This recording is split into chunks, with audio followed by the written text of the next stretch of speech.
Demonstrating servant leadership, a journey through 5 personal experiences.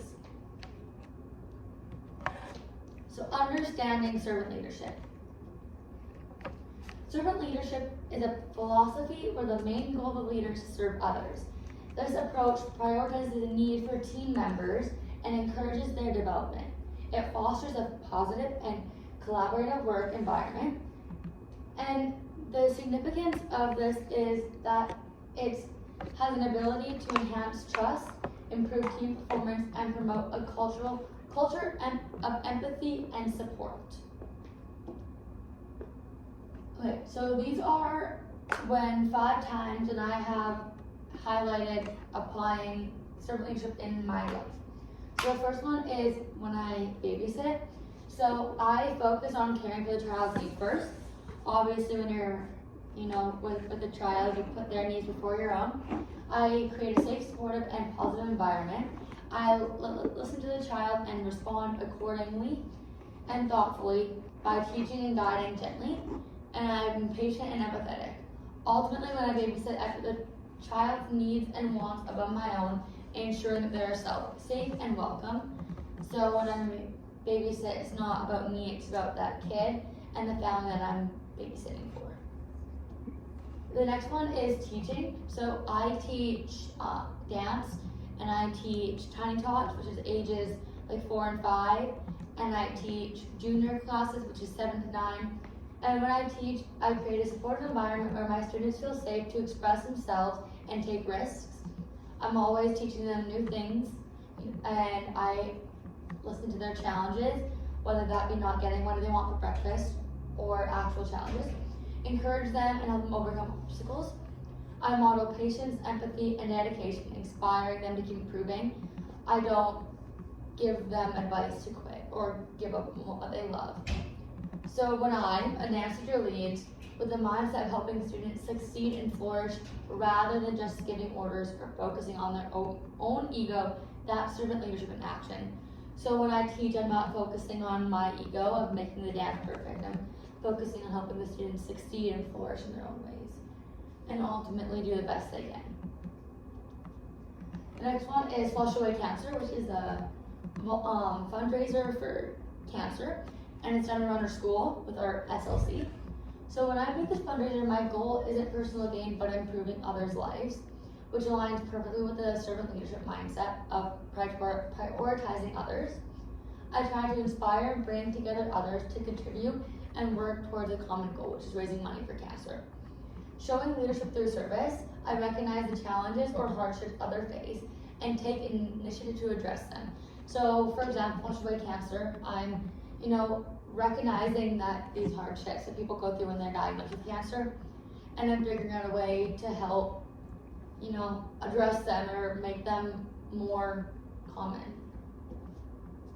Helping a friend. So helping a friend with homework, boy problems, relationship advice, or home life can be servant leadership. I put my friend before me, offering help whenever they may need. I put my issues in the back burner until I feel like I've successfully solved or helped solve my friend's issues. I want to help my friends first, which follows the principle of servant leadership.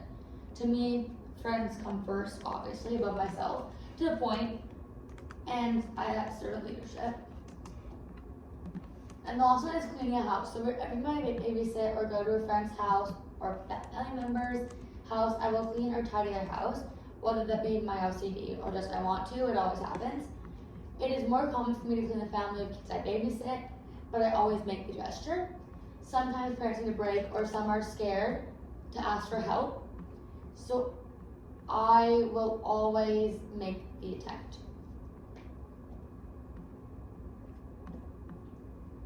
Okay, leadership traits I exhibited. Okay, so responsibility. I have learned to take immense responsibility for whomever I'm helping. It is a great honor to be able to lead someone, and I want to be a good leader and help others in a meaningful way. I take responsibility in leading in the correct way too, not just leading. Actively listening. I believe being able to listen to what others need or want is very helpful and necessary for it to be a successful servant leadership.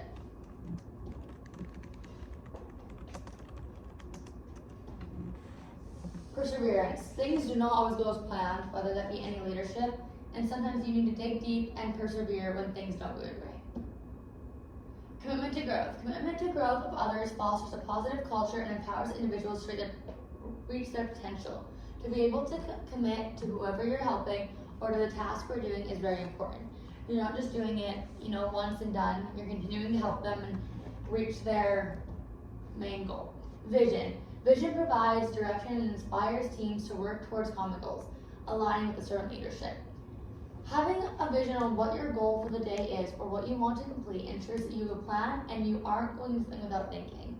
It's nice to have a set out plan when you're leading, especially when you're leading someone.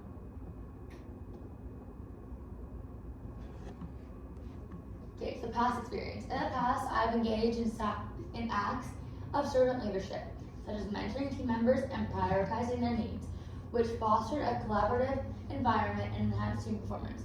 However, in the past, I think I've taken these leadership qualities for granted. I think it's a blessing to be able to lead, and sometimes I think I take advantage on the fact that I'm a leader, and sometimes I tend to sway away from the right choices when I'm leading. So looking ahead, I aim to apply these same principles by actively seeking opportunities, support the people around me, encourage their growth, and lead by example to create a culture of empowerment and trust. I also want to rely more on these skills I've acquired. It's not every day I get to use these leadership qualities, and I want to do more good with them and make more of an impact on the people around me and my school and the world. The impact of student leadership on personal and professional growth. So, reflecting on my journey with servant leadership, I've learned that prioritizing the needs of others fosters trust, collaboration, and empowerment. These experiences have significantly shaped my approach to leadership. They have guided me towards continuous improvement and a commitment to serving others. Servant leadership helps me grasp the idea that leading isn't about the leader, it's about whom you are leading. Knowing this, it made me truly have to think about leading and where my morale aligns. The end.